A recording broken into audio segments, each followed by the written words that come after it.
పరమాత్మనే నమః. హరి ఓం నమ శివాయ. ఓం జగద్గురు శ్రీ మధ్వాచార్యులకే, జగద్గురు శ్రీ రామానుజాచార్యులకే, జగద్గురు శ్రీ శంకరాచార్యునికే నమో నమః. ఈరోజు శంకరాచార్యులతో పాటు రామానుజాచార్యులు కూడా జన్మించినట్టుగా మనకి క్యాలెండరు మన శాస్త్ర ప్రకారం చూడటం జరిగింది. అంటే వారిద్దరు వచ్చిన కాలాలు వేరైనప్పటికీ తిథుల ప్రకారం చూసుకుంటే ఈరోజు వారిద్దరు తిథుల ప్రకారం కూడా ఇద్దరు ఒకే రోజుగా జన్మించినట్టుగా ఇద్దరు మహానుభావులు. ఎందుకంటే మనకి ద్వైతం, విశిష్టాద్వైతం, అద్వైతం అని మనకున్నటువంటి ఆధ్యాత్మిక జ్ఞానాన్ని 3 భాగాలుగా విభజన చేయడం జరిగింది. ద్వైతం అంటే ఈ సృష్టి మొత్తానికి భగవంతుడు అక్కడ ఉన్నారు, ఆయన వల్లే ఇదంతా సృష్టించబడుతుంది అని చెప్పేది. విశిష్టాద్వైతం అంటే ఆయన ఎక్కడో కాదయ్యా, ఆయన ఈ దేహాలన్నింటిలో సృష్టించి ఆయనే ఉంటున్నాడు, ఆయనే ఆడిస్తున్నాడు, ఆయనే నడిపిస్తున్నాడు అని చెప్పేది ఈ విశిష్టాద్వైతం. ఇక అద్వైతం ఏమిటంటే ఆయన వేరు నేను వేరు కాదు, నేనే ఆయన అయ్యున్నా, ఆయన నేనయ్యున్నా, నేనేమో ఆయన, మొత్తం ఆయన అయ్యున్నాం అని చెప్పేది అద్వైతం. ఇట్లా మనకు అద్వైతం శంకరాచార్యులు అయితే, మరి రామానుజాచార్యులు ఈరోజు జన్మించిన ఆయన సుమారుగా ఒక 1000 సంవత్సరాల క్రితం మరి జన్మించినటువంటి వ్యక్తి. మరి తిరుపతిలో వెంకటేశ్వర స్వామి యొక్క కీర్తనలు, అనేక రకమైనటువంటి దేవాలయ వ్యవస్థ, ఆయన శ్రీమన్నారాయణ మూర్తి అయినటువంటి విష్ణువు యొక్క మంత్రాన్ని, అంటే నారాయణ మంత్రాన్ని బాగా ప్రచారం చేయడంలో బాగా నిమగ్నుడై, అంతేకాదు వాళ్ళ గురువుగారు అయినటువంటి ఆయనకి నారాయణ మంత్ర ఉపదేశం చేసి, నీకు నారాయణ మంత్ర ఉపదేశం చేస్తాం, ఇది చాలా గొప్ప మంత్రం, చాలా గోప్యమైనటువంటి మంత్రం, ఇది చాలా రహస్యమైనటువంటి మంత్రం, ఇది మానవ జన్మని ధరింపజేసేటువంటి మంత్రం, నారాయణ అనే 4 అక్షరాలు నీ యొక్క జన్మ రహితాన్ని చేయగలవు అని చెప్పి మనకు వాళ్ళ గురువు గారు ఆయనకు మంత్రాన్ని బోధించారు.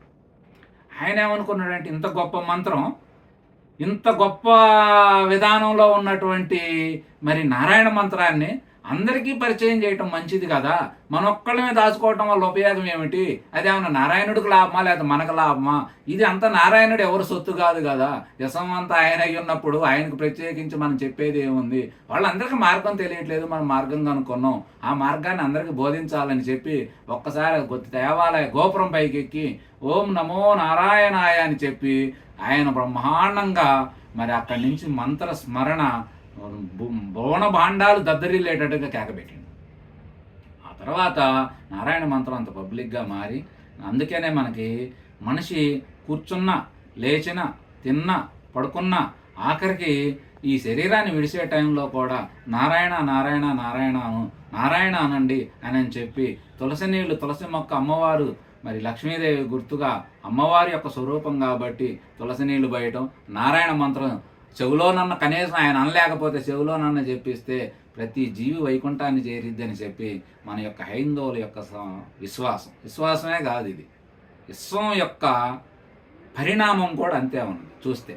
అందుకు కాబట్టి మనం ఈ యొక్క మంత్రాన్ని పరిచయం చేయటంలో కానీ, ఆ యొక్క విశిష్టాద్వైత ప్రచారంలో కానీ, భగవద్భక్తిని బాగా పెంచడంలో కానీ, దేవాలయాలు అభివృద్ధి చేయడంలో కానీ, ఇవన్నీ కూడా ఈరోజు ఆ యొక్క పరంపరని మన చిన్నజీర స్వామి యొక్క గురువర్యులు బ్రహ్మాండంగా మరి ముందుకు తీసుకెళ్తున్నారు.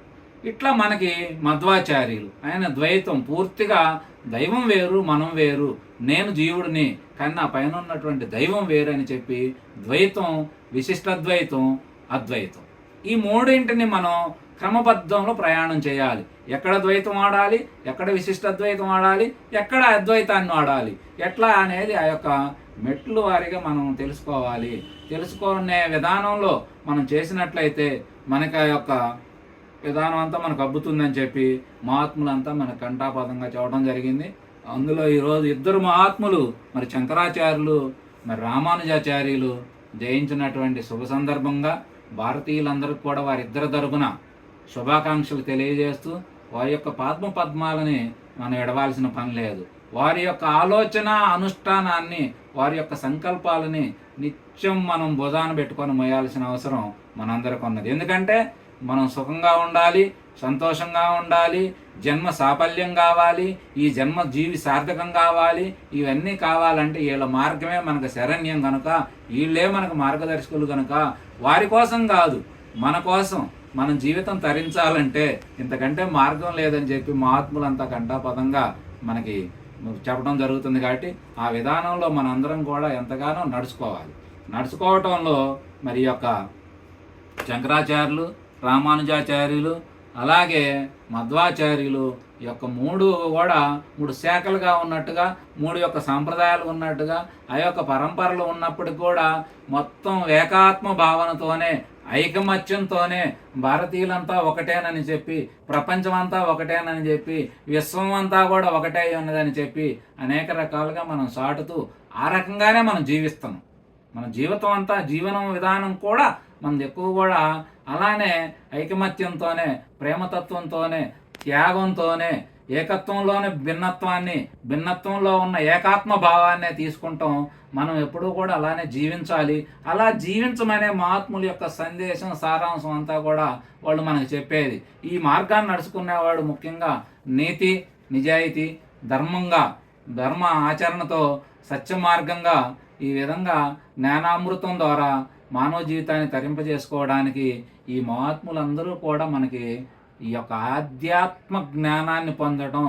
ఈ జీవి యొక్క లక్ష్యం ఏమిటంటే పరిపూర్ణమైనటువంటి ఆత్మజ్ఞానాన్ని పొందాలి. ఇది శంకరాచార్యులు ముఖ్యంగా చెప్పే మాట. ఆత్మజ్ఞానాన్ని పొందటమే ఈ జీవి యొక్క లక్ష్యం కోసమే. ఇది దేహం ధరించిందే తప్ప ఇతర అనుభూతుల కోసం కాదురా నాయనా అంది. కాబట్టి ఆత్మజ్ఞానం అనేది, ఆత్మజ్ఞానం ఎవరైతే పొందుతారో ఆత్మజ్ఞానం వల్లే అన్ని కర్మలు కూడా మనకి కర్మత్రయము అంటే సంచిత కర్మ, ప్రారబ్ధ కర్మ, వర్తమాన కర్మలని మనకు 3 ఉన్నాయి. ఈ 3 కర్మలు కూడా ఒకేసారి దగ్ధం అయిపోవాలంటే జ్ఞానాదేవత్ కైవల్యం అని చెప్పి శంకరాచార్యులు కంఠాపదంగా చెప్పడం జరిగింది. జ్ఞానం వల్ల మాత్రమే కర్మలన్నీ దగ్ధం అవుతాయే తప్ప కర్మలు దగ్ధం కావాలంటే జ్ఞానం రావాలయ్యా కాబట్టి కర్మ నశ్యతి అని చెప్పి ఇంకొక మాట కూడా చెప్పడం. అంటే కర్మల వల్లే నీకు పాపాలు ఏర్పడతాయి, పుణ్యకర్మల వల్లే పాపాలన్నీ తొలగిపోతాయి అని చెప్పి మహాత్ములు కంఠాపదంగా మనకు తెలియజేస్తా ఉన్నారు.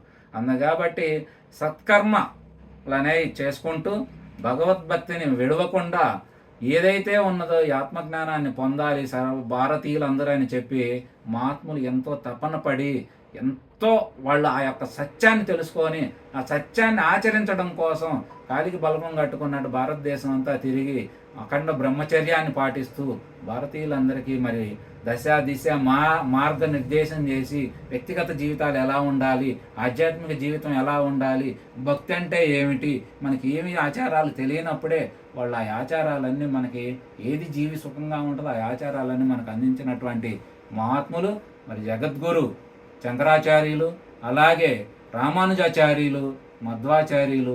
ఈ ఆచార్యత్వం అంటే అసలు ఆచార్య అనే పదానికి అర్థం ఏమిటంటే గురువు అంటే బోధకుడు. ఇలా తెలుసుకొని బోధించే ప్రతి వాడిని వీళ్ళందరినీ గురువులుగా చెప్పుకుంటాం. వీళ్ళల్లో ఆచార్యులు కూడా కొంతమంది ఉన్నారు. ఆచార్య అంటే ఆచరణ ద్వారా బోధించేవాడిని ఆచార్యుడు అంటారు. ఇప్పుడు ద్రోణాచార్యులు, మనకి భారతంలో ద్రోణాచార్య అంటే ద్రోణాచార్యుడు బోధకుడు కాదు, ఆయన ఆచరించేవాడు. ధనుర్విద్యలో ఆరితేరినటువంటి, ఆయనకి మించిన గురువు లేడు, పరిపూర్ణ గురుత్వాన్ని పొందినటువంటి వాడు. అందుకని చార్య అంటే ఆచరించి బోధించేవాడిని ఆచార్య. ఆచరణ అనేది అంత గొప్పది. ఆ ఆచరణ ద్వారానే ఆచార్యత్వాన్ని పొందొచ్చు, ఆచరణ ద్వారానే భక్తిని పెంచవచ్చు, ఆచారాల ద్వారానే జ్ఞానాన్ని పొందొచ్చు. జ్ఞానంతో మనం వచ్చినటువంటి పాత్ర ముగిసిపోతుంది. అలా జ్ఞానం పొందాలని చెప్పి అందరికి కూడా ఆ భక్తి, శక్తి, యుక్తి, ఆ జ్ఞానం అవన్నీ అబ్బాలని చెప్పి ఆ మహాత్ములు ఏవైతే కళలు కానీ భారతదేశానికి మనకు అందించారో, అందుకని ఎట్టి వివాదాలు లేకుండా, ఎట్టి భేదభావాలు, మత కల్లాలు ఇవన్నీ కాదు. మానవత్వం, దైవతత్వం ఈ రెండే మనకు ప్రధానమైనది. మానవులందరినీ ఒకటిగానే భావించండి. లోపాలు ఏమైనా ఉంటే మనం సరిచేయాలి, కానీ అది దైవత్వం ద్వారా, జ్ఞానం ద్వారా సరి చేసుకుంటూ ముందుకు సాగిపోవాలే కానీ వ్యక్తిగత పోషణలు అనేవి అవి మన డిపార్ట్మెంట్ కాదు. మనంతా కూడా సమానమైనటువంటి విధానంలో ప్రయాణం చేయాలని చెప్పి అందరూ కోరుకుంటూ, హరి ఓం తత్సత్. ఓం సర్వం శివార్పణమస్తు.